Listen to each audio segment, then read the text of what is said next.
안녕하세요. 책 읽어주는 재미입니다. 오늘 소개해드릴 책은 세스 고딘의 린치핀이라는 책입니다. 세스 고딘은 세계에서 가장 영향력 있는 책을 쓰는 베스트셀러 작가, 강연가, 기업가, 그리고 다른 무엇보다 명실상부한 선생님입니다. 세상에서 가장 유명한 블로그를 만들었고, 보랏빛 소가 온다, 마케터는 새빨간 거짓말쟁이, 퍼미션 마케팅, 더 딥을 비롯해 19권의 베스트셀러를 썼다. 지난 30여 년간 마케팅, 경영, 기업가 정신에 관한 통찰력 있는 글쓰기와 강연으로 가장 영향력 있는 인물로 손꼽힌다. 그는 조직과 사람들 사이에서 의미 있는 상호작용을 만들어냄으로써 대체 불가능한 사람이 되는 방법에 대해 늘 강조한다. 새로운 길을 열고 사람들을 이끌고 사람들을 이어주고 일을 만들어내고 혼란 속에서 질서를 창조하는 어떤 규칙도 없는 상황에서 무엇을 해야 하는지 찾아내는 모방 불가능한 사람들에 대해서 말한다. 자신과 동료들을 즐겁게 만들고 자신의 일을 사랑하고 하루하루를 작품과 같은 날로 만드는 예술과 기질을 발견한 사람들에 대해 말한다. 그를 보고 있으면 다른 말은 떠오르지 않는다. 그가 바로 린치핀이다. 린치핀 훑어보기. 세상은 변하고 있으며 살아가는 일은 그 어느 때보다도 힘들어졌다. 이제 우리는 진정한 혁명을 눈앞에 두고 있다. 이제는 누구나 마음만 먹으면 자신이 관심을 갖는 곳에 소중한 기여를 할 수 있다. 누구나 자신만의 예술을 펼치고 선물을 쉽게 줄 수 있는 시대가 되었다. 하지만 어떻게 보상을 받을 수 있을지 막막하기만 하다. 이 혼란스러운 상황에서 경쟁은 더욱 치열해지고 있다. 우리는 어떤 선택을 해야 할까?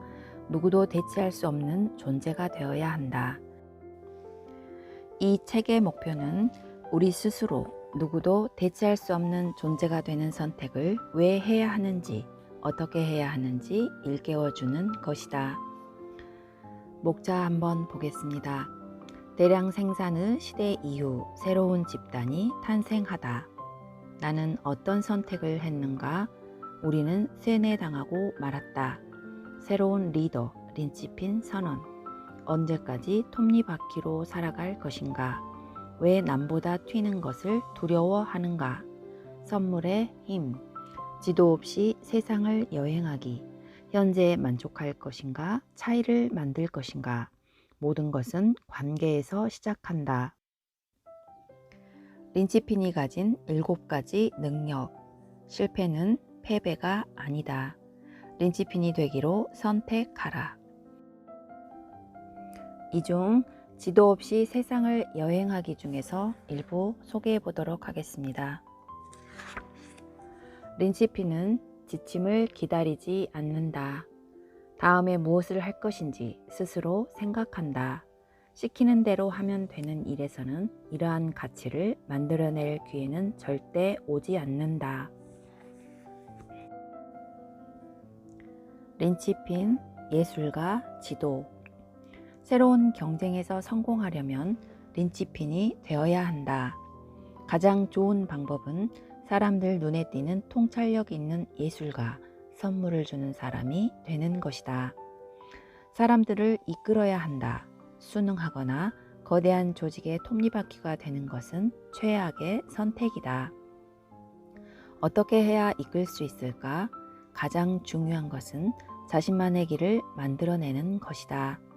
한 지점에서 다른 지점으로 가는 길, 아무도 가지 않는 길, 측량되지 않고 수량화되지 않는 길을 찾아내야 한다.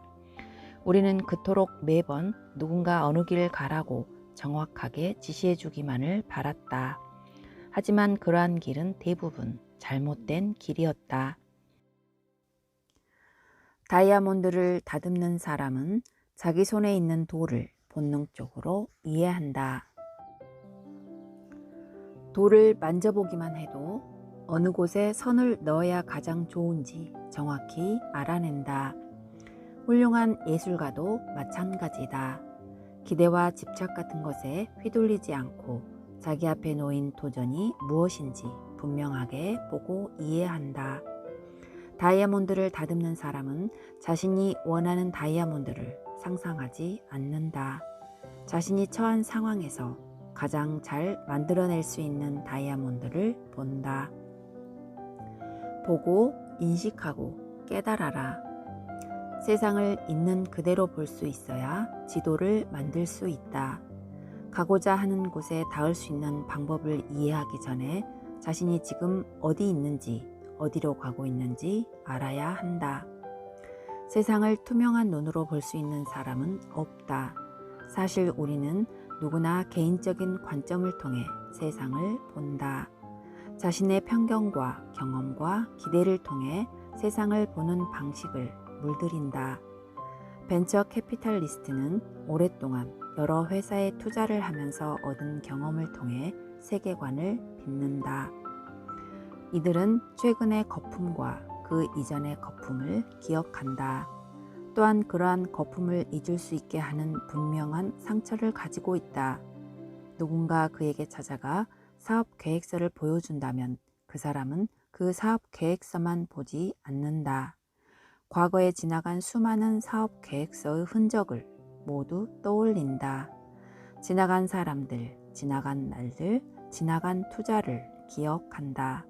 이러한 기억이 그의 인식을 물들인다. 충직한 직원도 자신만의 세계관을 갖고 있다. 이들은 안정적인 직장을 원하며 상사를 철석같이 믿는다. 그런 사람에게 상사가 사업 계획서를 보여준다면 그 사람의 세계관은 사업 계획서에 대한 느낌이나 생각조차 바꿔버릴 것이다. 변호사, 경쟁자, 의심이 많은 사람, 장유나 장모들도 각자의 위치에서 자신만의 세계관, 자신만의 선입관과 기대를 가지고 있다. 물론 절대적인 진리가 무엇인지 알 수는 없다. 하지만 목표는 가능한 선입견을 최소화한 상황에 접근하는 것이다. 물론 이런 일을 늘 할 수 있는 사람은 없다. 대학에 지원할 때 우리는 결과에만 집착해 과정에서 무슨 일이 일어났는지 깨닫지 못한다. 회사가 해고를 할 때 우리는 결과에만 집착해 그러한 상황의 진실을 깨닫지 못한다.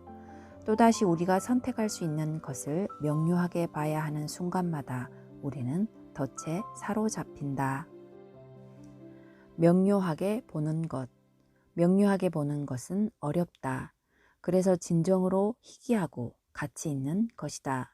명료하게 본다는 것은 투자자의 시각에서, 기업가의 시각에서, 그리고 사장의 시각에서 사업 계획서를 판단할 수 있는 능력을 의미한다. 참 어려운 일이다. 명료하게 본다는 것은 취업 면접을 면접관도 아니고 지원자도 아닌 제3자의 자리에서 냉정하게 바라보는 능력을 말한다. 명료하게 본다는 것은 프로젝트가 잘 돌아가는 상황에서도 언제 포기해야 하는지, 다른 사람들이 모두 도망가는 상황에서도 계속 밀고 나가야 하는지 판단할 수 있을 만큼 총명하다는 뜻이다. 자기의 세계관을 폐기하고 다른 사람의 세계관으로 세상을 보려는 노력은 세상을 있는 그대로 보기 위한 첫걸음이다. 화를 내도 달라지는 건 없다. 길 건너편에서 자동차가 계속 빵빵거린다. 물론 자동차가 그러는 것이 아니라 자동차에 탄 사람이 그러는 것이다. 참을 수 없다. 화가 난다. 지난밤 바람이 세게 불었다. 간간히 나뭇잎과 가지들이 창문을 때렸다. 내가 안전하게 집안에 있다는 생각에 어느 정도 위로가 된다. 나는 일을 계속한다. 무슨 차이가 있을까? 강연 중이었다. 마이크가 작동하지 않았다. 이것저것 챙기며 빠르게 일하는 관리 직원이 강연을 시작하기 전 건전지를 교체하는 것을 잊었다. 짜증이 났다. 화가 났다. 그때 나는 그 직원이 얼마나 바쁜지, 할 일이 얼마나 많은지 생각하지 못한다. 아무 이유 없이 일부러 내 일을 방해하는 사악한 사람이라는 생각만 든다. 지금 이 모든 힘든 상황은 부주의한 작은 실수로 인해 일어난 일이다. 강연을 중단하고 옆자리에 있는 예비 마이크를 집어들고 다시 강연을 시작했으나 흐름이 깨지고 말았다. 몇 주 후 또 다른 강연이 있었다. 강연 도중에 프로젝터 전구가 타버렸다. 어쩔 수 없는 일이었다. 자연의 딸꾹질일 뿐이다. 나는 망설이지 않았다. 슬라이드를 생략하고 강연을 계속했다. 우연하게 발생하는 사건에 대해서 우리는 별다른 흔들림 없이 대응할 수 있다. 일은 이미 일어났다. 새가 울어대거나 천둥이 친다고 해서 화를 내지 않는다. 하지만 휴대전화가 울린다면 이야기가 완전히 달라진다. 가만히 앉아 있어야 하는 상황에서도 화가 난다. 그렇게 화를 내면 그런 감정이 자신에게 전화를 건 사람에게 전해진다고 또 다시는 그런 일을 저지르지 않을 것이라고 생각하는 듯하다. 린치피는 소리나지 않는 마이크에 화를 낸다고 해서 마이크가 되살아나지 않는다는 사실을 안다. 관리 직원에게 잔소리를 한다고 해서 도움이 되지도 않고 아무 소용없다는 사실을 안다. 자신이 스스로 해결해야 한다. 사람은 변하기 힘들다는 사실을 인정한다면 저마다 내놓는 사람들의 독창성을 저주하기보다 포용함으로써 더 큰 축복과 생산적인 결과를 누리며 세상을 헤쳐나갈 수 있다. 또한 훨씬 멋진 결정을 내릴 수 있다. 불에게 무엇을 가르칠 수 있을까? 불은 뜨겁다. 그것은 불이 하는 일이다. 불에 대어 화상을 입으면 자신에게 화를 낼 수 있지만 불에게 화를 낸다고 좋아질 것은 없다. 다음번에는 뜨겁지 말라고 불에게 가르치려고 해봤자 소용없다. 불에게 길을 열어주는 것이 훨씬 낫다. 불은 인간이 아니기 때문이다. 하지만 인간도 다르지 않다. 금세 바뀌지 않는다는 점에서 비슷하다. 하지만 조직 내 많은 사람들이 사람들을 가르칠 임무가 있다는 듯이 행동한다. 정책을 만들고 복수의 칼을 갈고 지나간 일에 초점을 맞추기도 한다. 그렇게 하지 않으면 잘못을 저지른 사람이 대가도 치르지 않고 도망칠 수 있다고 생각하기 때문이다. 옆차선에서 자동차가 갑자기 끼어들면 우리는 고함을 지르며 욕을 한다. 그렇게 해야 정신을 차리고 다시는 그런 짓을 하지 않을 것이라고 생각한다. 물론 그 사람은 당신이 무슨 말을 하는지 들리지 않는다. 1987년에 나에게서 아이디어를 훔쳐간 미디어 거물이 있었다. 하지만 그 일에 대해서 어떤 이야기도 하지 않는다. 그는 나라는 사람이 존재한다는 사실조차 기억하지 못할 것이다. 어차피 말을 해도 알아듣지 못할 사람이다. 세상을 있는 그대로 보는 능력은 바뀌지 않는 것을 바꾸는 일을 자신이 할 일이 아니라는 사실을 분명히 이해하는 것이다. 특히 그런 변화를 일으키고자 하는 행동이 자신과 자신의 목표에 해를 입히는 경우에는 특히 그러하다. 무의미한 집착의 요소들. 집착의 첫 신호는 자신 또 자신이 한 일에 대한 사람들의 생각을 통제하기 위해 초능력과 마인드 컨트롤을 이용하려고 애쓰는 것이다. 우리는 모두 이런 일을 해보았다. 어떤 일을 진정으로 열심히 했거나 특별한 프로젝트를 시작했거나 특별히 중요한 모임을 가졌다면 이제 할 수 있는 일은 무엇이든 다 했으며 사람들이 반응을 보일 차례다. 이 말을 잔뜩 찌푸리고 그들의 반응에 영향을 주고 싶은가? 간절한 마음을 담아 뇌파를 집중해 다른 사람들을 조종할 수 있다는 생각은 허무맹랑한 소설이다. 머리만 아플 뿐이다. 이런 노력을 하는 사람은 금방 지쳐 포기하고 말 것이다. 아무 효과도 없다. 누군가 다음과 같은 괴사를 한다고 상상해보라. 이 상황을 바꾸기 위해 지난밤 간절하게 기도하고 또 기도하여 몇 시간을 보낸 것이 정말 자랑스럽습니다.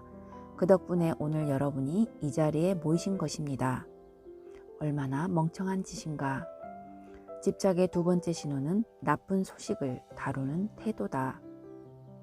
나쁜 소식이 자신의 감정 상태나 자신에 대한 생각에 영향을 미친다면 자신이 받아들인 결과에 집착을 하는 것이다. 대신 그렇게 흥미로운가? 라고 묻는 것이 훨씬 좋다. 자신이 무엇을 배울 수 있는지 배우라. 그런 다음 잊어버려라. 물론 우리는 늘 이렇게 한다. 새로운 핀볼 기계로 게임을 하는데 왼쪽 플리퍼가 생각처럼 작동하지 않는다. 공이 빠져나가도 감정적으로 좌절하지는 않는다. 아니, 그것이 작동하는 방식을 눈여겨보고 어떻게 해야 하는지 배운다. 다음 공은 더 잘 받아낸다. 통찰력을 갖게 된 것이다. 무슨 일이 벌어지는지 볼 수 있고 그것을 통해 배울 수 있다. 플리퍼는 나에 관한 것이 아니다. 공이 빠져나간 것은 나에 대한 공격이 아니다. 그저 그뿐이다. 현실 세상의 상호작용은 핀볼 기계보다 훨씬 복잡하다. 우리는 허공에서 동기, 책략, 복수를 만들어낸다. 분노에 찬 고객도 나의 하루를 망칠 작정으로 아침에 눈을 뜨진 않았을 것이다. 그냥 화가 났을 뿐이다. 나를 향해 화를 내는 것이 아니며 제정신으로 그러는 것도 아니다.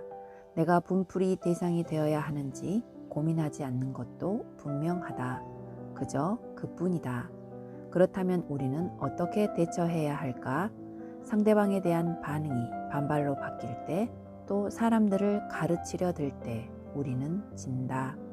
가르친다고 바뀔 사람은 없다. 또 가르치는 행동이 내 기분을 더 낮게 만들지도 못하고 내 일을 더 훌륭하게 만들지도 못한다. 남을 가르치려는 순간 우리는 진다. 미래를 보는 것이 어려운 두 가지 이유. 결과에 집착하는 것은 변화를 거부하고 두려워하는 태도와 밀접하게 연관되어 있다. 그렇다. 정보가 부족하기 때문에 미래를 보지 못하는 것이 아니다. 안전하다고 느껴지는 미래를 억지로 만들어내고자 하기 때문에 눈앞에 보이는 미래를 억지로 무시하게 되는 것이다. 과거와 현재, 미래의 매듭을 풀기. 성공한 사람들은 과거의 줄과 미래의 줄이 엉킨 매듭을 풀어서 다루기 쉽게 만들 줄 안다. 시간이 가면서 여러 요소가 엉키는 것은 자연스러운 현상이다. 개개인의 특성, 매몰 비용, 복잡한 시스템으로 인해 우리 일은 뒤죽박죽 엉키고 만다. 이러한 상황을 그대로 인정하는 것은 쉬워도 다르게 바꿀 수 있다고 인식하는 것은 어려운 일이다. 신문산업은 종이와 뉴스에 엉킨 실타래를 풀지 못하고 있다. 뉴스를 전 세계에 공짜를 뿌리는 것과 종이 뭉치를 보급소 앞에 던져놓는 것의 차이를 알지 못한다. 이러한 요소를 서로 떼어낼 수 없는 것으로 보는 한 미래의 매듭을 푸는 것은 불가능하다. 그렇기 때문에 과거에 얽매이지 않는 아웃사이더와 반란자들에게 뒤통수를 맞고 쓰러지는 것이다. 고객들이 처한 상황 뒤에 숨은 진실도 다르지 않다. 고객의 이력을 관리하는 기업도 있을 것이다. 기업과 고객 사이에서 벌어진 일 또는 기업이나 고객이 일으킨 일에 대해 잊을 수 없는 기억이 있을지도 모른다. 이처럼 지난 생각들을 엉킨 채로 두면 장차 고객과 파트너가 될 만큼 유연해질 수 없다. 과거를 변명하는 데 정신이 팔려 미래는 내팽개치고 말 것이다. 진실을 본대로 말하라. 우선 우리는 진실을 볼 능력이 충분히 있다. 그러한 능력을 갖기 위해선 경험과 전문성, 그리고 무엇보다 기꺼이 진실을 바라보고자 하는 의지가 필요하다. 진실을 본다고 해도 사람들은 그것을 인정하기를 거부한다. 기분 나빠하는 고객, 조잡한 제품, 부패한 산업을 쉽게 알아볼 수 있다. 하지만 대부분 무시하고 모른 척한다. 우리의 집착은 다른 미래를 향하기 때문에 그러한 정보를 무시하거나 중요성을 폄하한다. 거짓말을 하려는 것이 아니라 부인하는 것이다. 진실을 보고 그것을 인정하는 소수의 사람들도 대개 그것을 이야기하기를 주저한다. 현 상태를 혼란에 빠뜨리고 싶지 않기 때문이다. 임금님이 발가벗었다고 말하면 동료들이 나에게 화를 낼 것이다. 그런 행동이 팀워크를 해친다고 배웠다. 그런 것은 민중 선동가들이나 할 일이다. 똑똑한 조직은 세상을 있는 그대로 바라볼 줄 아는 사람을 찾는다. 하지만 진실을 인정하지 않고 공유하지 못한다면 아무리 뛰어난 재능도 쓸모없다. 여행 산업이 망하기 전까지는 어떤 문제점도 없었다고 말하는 여행사 직원을 떠올려 보라. 수익이 점점 줄어만 가는 상황에서도 진실을 인정하기보다 현재의 사업을 계속 밀고 나가는 것이 더 중요하다고 생각하는 판매 사원을 생각해 보자. 자신의 세계관을 옹호하고 불편한 자기 고백과 마주하고 싶지 않아 이야기를 꾸며내는 것이 인간의 본성이다. 통제할 수 없는 것에 대한 집착. 지금 나의 고용 계약을 갱신할 것인지 말 것인지 임원들이 회의를 하고 있다고 가정해 보자. 나는 정확하게 얼마나 걱정을 하는 것이 좋을까? 어떤 결정이 내려지기를 간절히 바라고 소망한다면 내가 엄청난 양의 의식적인 기도를 하고 초능력을 발휘한다면 도움이 될까? 정신력을 모조리 쏟아부으면 영향을 조금이라도 미칠 수 있을까? 물론 소용없는 짓이다. 린치피는 우리가 하루에 사용할 수 있는 두뇌 사이클이 한정되어 있다는 사실을 이해한다. 자신이 어찌할 수 없는 상황에 대해 조금만 신경을 쓰기만 해도 막대한 기회비용이 발생한다. 지난 세상을 안타까워하며 매달리는 사이에 경쟁자는 빠르게 미래를 만들어내고 있다. 나는 아직도 특정한 관점, 이미 일어난 결과에 집착한다. 내가 원하던 것과 다른 상황이 펼쳐지면 세상을 한탄하며 시간을 낭비한다. 화가 난 고객이 찾아와서 분풀이를 할 때 우리는 이러한 고객의 멍청한 판단력을 저주하고 이 상황을 초래한 세상을 원망한다. 하지만 린치피는 이러한 상황을 받아들여야 하며 그것을 개선하는 것이 분명히 새로운 길을 만들어낼 수 있다는 것을 이해한다. 과학은 지도를 만드는 일이다. 실험 조수는 지시받은 일을 한다. 과학자들은 다음에 무슨 일을 해야 하는지 공의한다. 과학자가 놀라는 것은 놀랄 일이 아니다. 자신의 일을 제대로 수행해도 당황스러운 일이 벌어진다. 탐험하고 직감을 따르고 풍경을 조망하고 새로운 계획을 짜는 일이 과학자가 하는 일이다. 스스로 놀랄 수 있도록 준비하는 것은 의식적인 선택이다. 과학자들은 모든 것을 완벽하게 이해하고 확정할 수 있다고 생각하지 않는다.